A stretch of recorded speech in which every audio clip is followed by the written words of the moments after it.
The race between generations. The first to beat the champion wins. But what's a race without a bet? For the Slowbro race on his channel, we each have our own punishment to do when one of us loses. For this race, I decided to leave it up to you guys. Go down to the comments section and tell us what Pokemon Blue or Pokemon Leafgreen solo run the loser must do as a punishment. Yeah, I was hoping everyone would forget about this, but I should probably do it now. I gotta keep my promises, even if they are pretty old at this point. Anyway, let's see how fast Plusle can beat Pokemon Leafgreen in a solo run challenge. Let's get straight into the video, and this is going to be video number 2 of Daily December.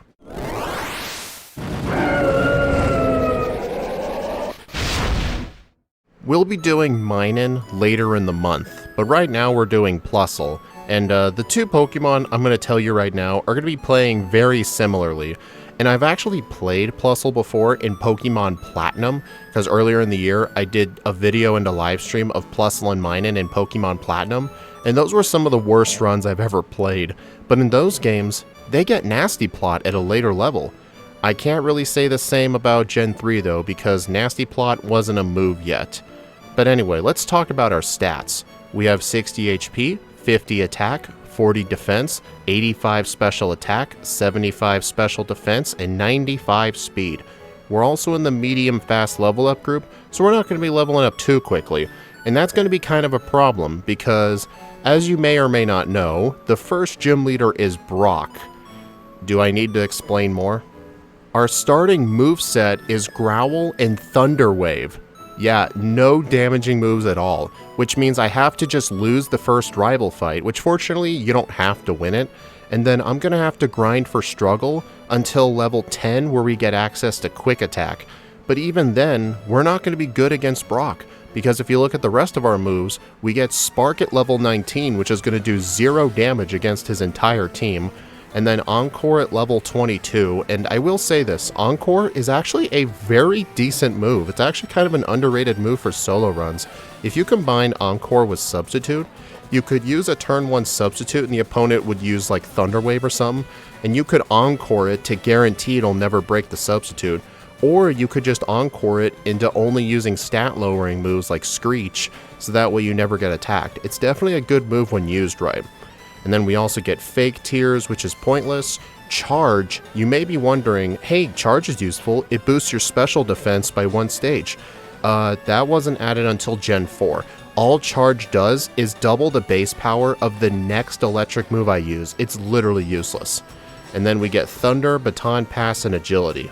And if you take a look at our TM, HM, and Move Tutor learn set, we really don't get a lot to work with.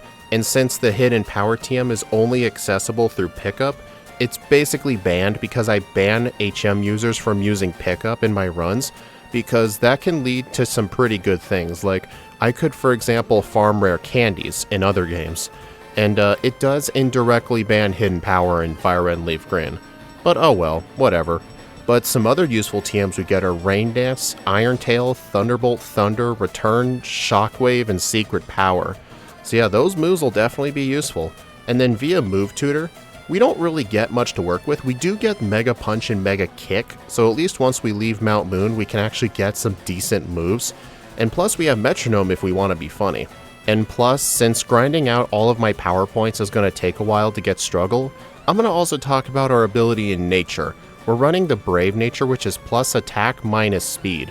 We have way too much speed for the Kanto region, and we're going to be massively over-leveled anyway, so I figured this was a good nature. Plus, we need plus attack for the early game. And our ability is plus, which is straight up useless. It's basically a double battle exclusive ability, so yeah, just ignore it. I end up getting Struggle at roughly 5.5 minutes into the run, and as soon as I get Struggle, I'm going straight to Route 22. My goal is to try to only fight Mankeys and Rattatas here, because the Rattatas give speed EVs, which will be sorta okay, but I also do want Mankey for attack EVs. Since we're gonna need such a very high level for Brock, we may as well get every ounce of attack possible. And we're gonna train here for a while, especially we need Quick Attack. but I did use all of the money I had to purchase potions, which is a good thing because I'm not going to be able to heal at Pokemon Centers until I get Quick Attack, but fortunately it only took around 4 to 5 minutes to get it. And now we can just continue training on this route for as long as I feel like I need to, which is roughly level 14 at around 16 minutes into the run. The reason I stopped here was because I already had 46 attack EVs, which is already okay, but I do want a bit more training as well, so I go to the Viridian Forest and defeat all the bug catchers here as well. As soon as I defeat all the bug catchers, I enter Pewter City and I do experiment with blackout training on the junior trainer, but I surprisingly ended up defeating his Geodude and his Sandshrew pretty quickly. I was actually kind of surprised by that, but hey, at least I get the XP nonetheless.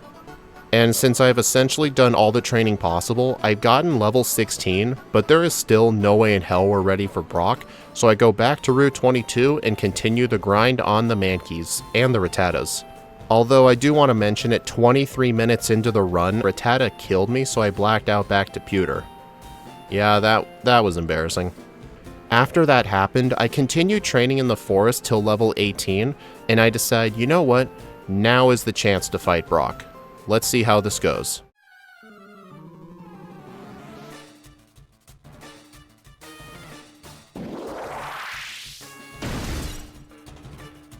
Brock leads off with his level 12 Geodude, and on my very first attempt, thanks to a lucky crit or two, I managed to defeat the Geodude at 6 hit points remaining, and then the Onix kills me. I do end up debating if it's worth doing the blackout training here, because it is slow to knock out the Geodude, but at least whenever you knock out the Geodude, he gives you 220 experience points, which is equivalent of like 8 or 9 Mankeys. But the difference is I won't get the attack EVs, but at this point, I'm at roughly 68 attack EVs, so this is going to be quite handy in the early game, although against Brock's Onix, it probably didn't affect anything, but it'll help in the late game at least. But I think my main plan for right now is just to blackout train on the Geodude and just try to beat Brock until I win. Worst case scenario, I would probably have to get to level 22 in order to get access to Encore to trap the Onix into using Tackle or something. But however, at 7 blackouts in, I was able to get off 3 growls on the Onix, and I decided to just slowly start chipping it down. The reason I stopped at 3 growls is because once you use more growls, the amount of damage output doesn't really change that much. So my main plan is just to spam Quick Attack and see what happens, although the chip damage from Bind is really starting to affect my HP right now.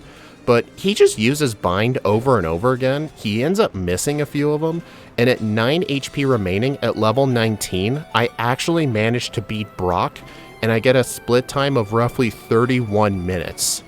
And on the bright side, I have Spark on my moveset now, which is actually going to be useful at this point. So yeah, let's continue with the run. Because of my high level, I have no issues on Route 3 or through Mount Moon, and then I can talk to these 2 black belts to get Mega Punch and Mega Kick. So now my moveset is Spark, Thunder Wave, Mega Kick, and Mega Punch. These moves are definitely going to provide a lot of extra damage, especially for stuff that I can't really use electric moves on, like Oddish and Bellsprout. So now, we have to ask ourselves the age-old question, should we fight Misty or Rival 2 first? And this is a no-brainer, we're fighting Misty.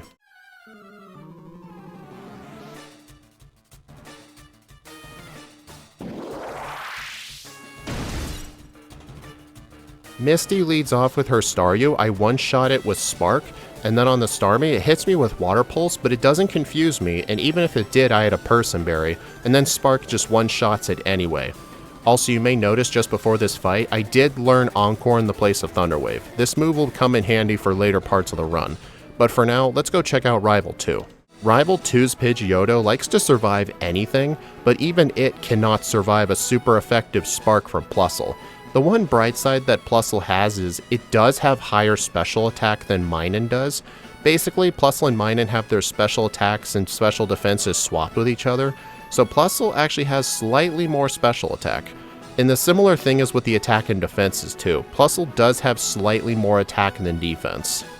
And with Rival 2 defeated, I can clear out the rest of Nugget Bridge without any problems, and then I can make my way down to the SS Sand in Vermilion City. Yeah, we're actually starting to speed through this section of the game so far. In the basement though, I do end up getting the TM for Rest. I don't know if this is going to be useful, but this was my first playthrough, and this is a very bad Pokemon, so you never know, I just grab it. Plus also, since a lot of the trainers on this ship use water types, and Plusle, like I keep mentioning, is not a good Pokemon, I fight pretty much a lot of the trainers on the SS Ant for the experience, and then I can completely destroy the rival, leave the ship, and get ready to fight the third gym leader, Lieutenant Surge.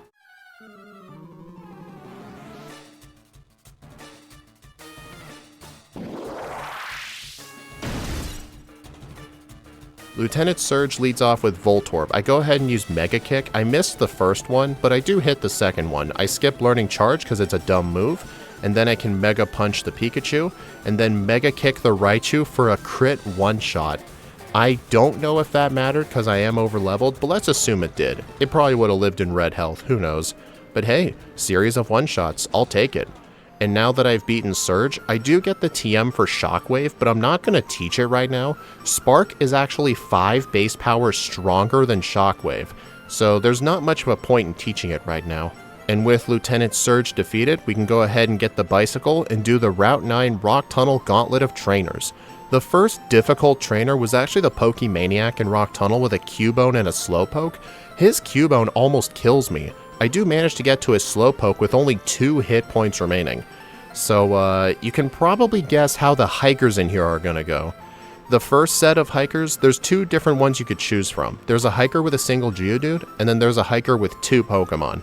Obviously I'm going to do the one with 1 Geodude. But the problem is that the Geodudes in this cave have magnitude on their movesets, but fortunately they're not going to use it every time. I'm pretty sure the hikers have random AI. Like, they don't really like going for magnitude all the time, so at least that's good. Plus, if the Geodude uses a move like Defense Curl or Mud Sport, I can actually use Encore to prevent it from attacking. Although, it would be better if I had Encored it into Mud Sport or Rock Throw, because at least those aren't as bad as Magnitude or Defense Curl, because Defense Curl is going to make it harder to knock the thing out. But fortunately, the one Geodude hiker goes down pretty easily. But the next hiker, though, is going to be pretty damn bad. He has 2 Onix and a Geodude. Yeah, I don't think I need to explain why this is bad. My main plan, though, is just to Encore the Onix into spamming something like Bind. I don't want it to use Screech on me, because the problem with that is my defenses will get so low, pretty much anything would knock me out. I do get 1 reset on him, though, because I forgot to use an Ether on Mega Punch. And after the 1 reset, I actually decided to try and fight the other hiker here instead, but the problem is he has 3 Geodudes, and they end up knocking out Plusle, so I had to black out. I do decide though to give him another try, cause 3 Geodudes is definitely easier to handle than 1 Geodude and 2 Onix. I do end up beating him on the 3rd try though. I only have a total of 2 resets here, and as soon as I do that, I go ahead and I have to escape rope out. So yeah, I probably should have bought extra repels, but oh well. The final hiker in here is Hiker Dudley, formerly known as the self-destructing hiker. The main plan is just to spam Mega Punch, and if it goes for Mud Sport or something like that, I can go ahead and use Encore to prevent it from using Magnitude. And unfortunately, I do get 1 reset on the Graveler, but I do end up beating him on the 2nd attempt, and with that guy defeated, that is all the hikers we have to face. So now we can go ahead and fade to Celadon City. The first thing I do is go ahead into the Rocket Hideout, and there are 2 Rocket Grunts in front of Giovanni's room, and they have Sandshrew and Sandslash on the team. At least they don't have ground moves, so they're not really that much of a problem.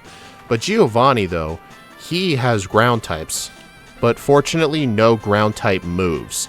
But that's the least of my problems. It takes a lot of Mega Punches to take down the Onix and the Rhyhorn. Plus, I need to have enough HP to take out the Kangaskhan. But fortunately, the Kangaskhan doesn't always go for its best move, which is Mega Punch right away. So that does give me some leeway, but this fight is still pretty luck dependent. But I do fortunately win on the 2nd try. So yep, that's the Rocket Hideout done. Then I can go ahead and get Fly, clear out the Pokemon Tower, and I somehow beat the Marowak first try. That Marowak is pretty terrifying if you're using an electric type. That thing has Bone Meringue. And then I can rescue Mr. Fuji after sending that awful Marowak to hell. And then I can get the Pokeflute. So now, the Kanto region is my cloister. there are a lot of different places we could go to. We can either go take on Sylph, go take on Erica, or take on Koga right away. And the first thing I choose to do is actually go through Cycling Road. I just want to get Fuchsia on the map, plus going through Cycling Road can get a rare candy and a max elixir here as well. Those will come in handy for later. And after I clear out the Safari Zone, I can talk to this bug catcher and get rid of Encore, which has served us well, but we're actually going to teach Substitute. This is going to be way more useful than Encore. Plus, you may notice, I actually have Thunder on the moveset. This is actually intentional. We will eventually get Thunderbolt from the game corner, but with how bad our special attack isn't bad, but we're going to probably end up needing extra damage output because we don't have Nasty Plot because it wasn't invented yet. So Thunderbolt and Thunder will be our main moves. Thunder if we need the extra damage. So after I do all that, I actually choose to go take on Koga right away. He's generally pretty easy with Substitute, but we may have to use a bunch of Thunders. We'll see.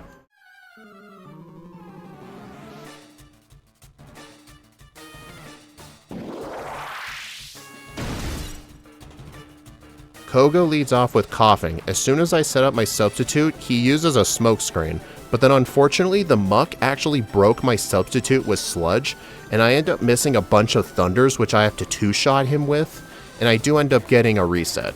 And I do get quite a few resets on him, but fortunately at 12 resets into the run, I'm able to get to his Wheezing and actually knock it out using Thunder, so I finally end up getting the Soul Badge. You may be wondering why I chose to rush the Soul Badge instead of doing Sylph training. I wanted access to Surf, so that way all of the water routes open up to me, which is really good training. And I actually want to go do all that before I do Sylph training. I actually went ahead and caught a Goldeen in the water using a Good Rod with an Ultra Ball, and I can go ahead and teach that thing Surf. And then I can fly over to Pallet Town, go down to Route 21, go on this island, and fight Fisherman Psych. In this game, he's named Fisherman Ronald, but we call him Psych. We all know why. So the main plan here is to actually Versus Seeker grind on him. He has 3 Sea King and a Goldeen, and the training is actually really good. In fact, he's better than most of the trainers on this route. So it's actually better for me to just Versus Seeker him over and over. Plus, all of his Pokemon give attack EVs. Each of the Sea King give 2 and the Goldeen give 1. So every time I beat him, I get 7 attack EVs, which is definitely going to help with the damage output of Mega Punch, because we're going to be holding on to this move for quite a while. Plus, if I need the training, I can always go to my house to heal. I continue the training until I get level 50, then I can continue my way down to Cinnabar Island and enter the mansion. I'm going to collect a lot of the high money items here, which mainly includes a ton of vitamins, because we're actually going to be purchasing Thunderbolt from the game corner. And I definitely want Thunderbolt as soon as possible. Plus, with all of the Fisherman Psych Blackout training, or not Blackout training, Versus Seeker training, I've actually been able to get a ton of money, so this will definitely help getting Thunderbolt as soon as possible. Then with the mansion cleared out, I can go ahead and enter Saffron City and go take care of the Sylph Code training. I'm not sure what I was thinking here. I'm pretty sure I was close to having enough money to get Thunderbolt, which is roughly 80,000 Pokedollars, but I just went in here with Spark and Thunder anyway. It's not going to be too big a deal because I am over-leveled at this point, but I'm still going to do a lot of the training here. You may be wondering why I didn't do Sylph training then Fisherman Psych.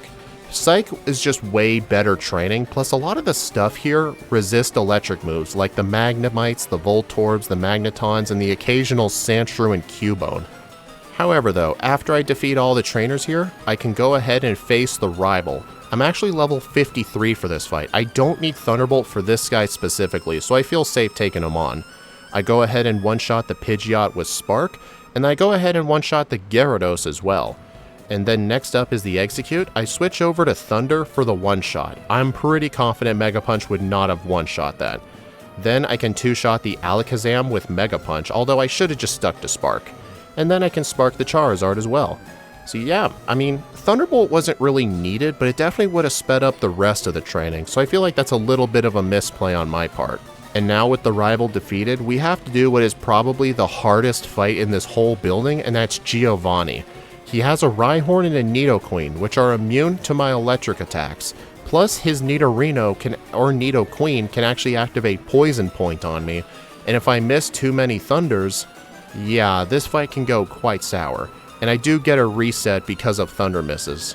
Although, I decided before I go try Giovanni again, I just escape out, go to Celadon City, and go purchase Thunderbolt, and I teach it in the place of Spark. I also do purchase Irontail here as well, which costs 3,500 coins, which is 70,000 Pokedollars. So honestly, that was the reason I didn't get Thunderbolt yet. I wanted to purchase both, because now with both Thunderbolt and Irontail, I now have a pretty good answer for all the rock and ground types. And while I was explaining this, I just completely destroyed Erica. Next. Okay, back to Giovanni. Unfortunately, at level 55 with 211 attack EVs, Irontail is arranged to be a 2-shot on the Nidoqueen, and I can get hit with Poison Point either way. Plus, Irontail can just straight up miss at any time. But when it does hit, I can kill the Rhyhorn and win the fight with only 27 HP to spare. So yeah, the rock and ground types in this game have been quite bad. But now, we have access to 2 more gym leaders, Sabrina and Blaine. Let's go fight Sabrina since we're in the area.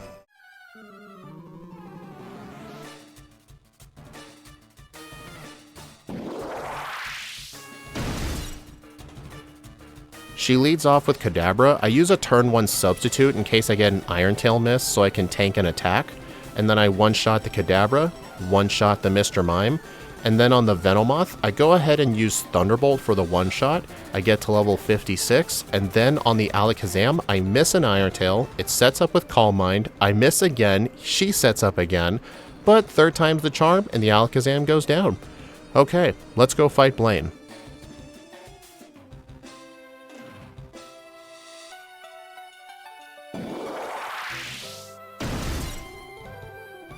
Blaine leads off with his Growlithe. It does get off Intimidate, so Irontail's not the answer, but even then, all his Pokemon resist Steel moves anyway. And I can just go ahead and one-shot his first stage Pokemon, and then I use Thunder on the Rapidash, and then I use Thunder on the Arcanine. And I think Thunder did matter for the Rapidash, because the Arcanine did live. But once he used a full restore on it, I just continue to spam Thunderbolt, because I do outspeed his Arcanine, so it's essentially a guaranteed win from there. And then, as soon as I beat Blaine, Bill wants me to go to the Sevi Islands, and I actually choose to say yes, because I do want to get the other rare candy here. It's a very time-extensive rare candy to get, but it's going to be worth it for this thing. I also get the rest of the rare candies throughout the region. I essentially got every rare candy except for the one in Victory Road, because I need quite a high level for Giovanni. So I actually go back to Fisherman's Psych, and I continue Versus Seeker training with Thunderbolt and Thunder all the way until level 64. And now that I have access to level 64, I can go ahead and enter Giovanni's gym and take out his trainers for extra experience. Although the ones that have rock types, I can still occasionally get resets on them due to Irontail misses, which definitely happened on Cool Trainer Warren in his Marowak. I actually continue to try to defeat Cool Trainer Warren, but I just can't succeed in fighting him. So I actually just go down back to Fisherman's Psych and do some more training. I train another couple of levels till level 66, and then I can use 12 rare candies to get to level 78. This was actually the level I needed for Giovanni, but this level will help me for Warren as well. And now with Gym Leader Warren defeated, let's go take on the other Gym Leader, Giovanni.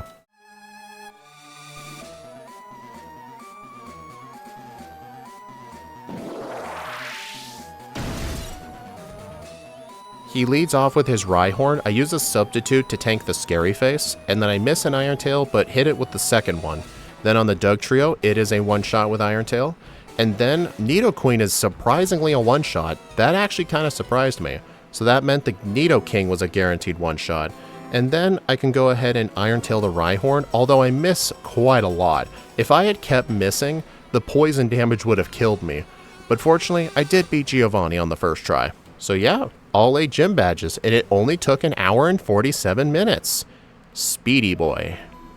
Yeah. The rival fight, though, was an absolute joke because I'm almost level 80. And even though I'm almost level 80, I still do get the last rare candy in the Victory Road. Plus, I do a lot of the trainers here as well. This is a first stage Pokemon, you can't be too careful. I escaped Victory Road at level 81. I still have my rare candy in the bag, but now that we've entered the league, I can go ahead and heal up, deposit my HM users to block Whirlwind on the champion, buy some full restores, and now we can go defeat the final 5 trainers. Let's do this shit.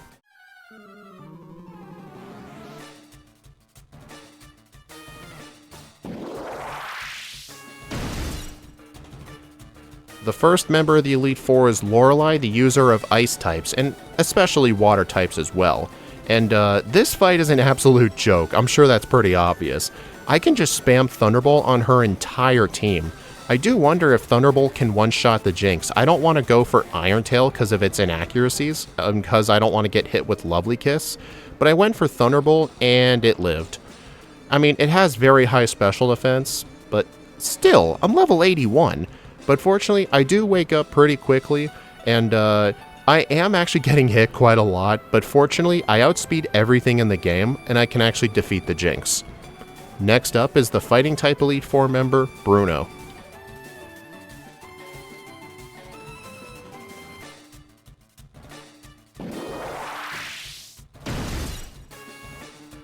He leads off with his Onix. I go ahead and use Iron Tail to one-shot it, and then I can one-shot... Oh, I guess I don't one-shot the second Onix. Well then. On the second attempt, I continue just spamming Iron Tail anyway, and the Onix does still tank it, but at least Earthquake does less than half, and this does put Bruno into full restore range, but then the next Iron Tail defeats it, so I guess it was a range. Then, Thunderbolt can one-shot the Hitmonchan and the Hitmonlee. Well, okay, not the Hitmonlee. I guess the Hitmonchan was a range, because the Hitmonchan was a one-shot. The Hitmonlee did not. But either way, we beat Bruno. Next up is the Ghost-type Elite Four member, Agatha.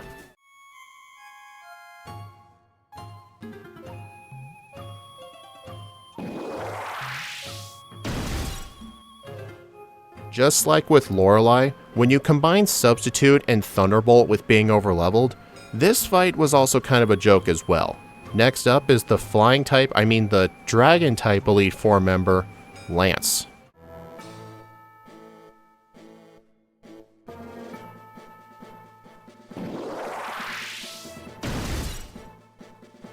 He leads off with Gyarados. I use a free Substitute and one-shot it with Thunderbolt. Then I experiment with Thunderbolt on the Dragonair, and it is a guaranteed 2-shot, so I just go for it. Plus the Substitute does block Thunder Wave. Then on the Dragonite, I debate switching to Thunder, but I decide to go Thunderbolt, and it one-shots thanks to a crit. Okay, Lance was actually kind of a joke as well. I mean, Electric is good against flying types. And now, we just have one more fight left. We need to go take on the champion.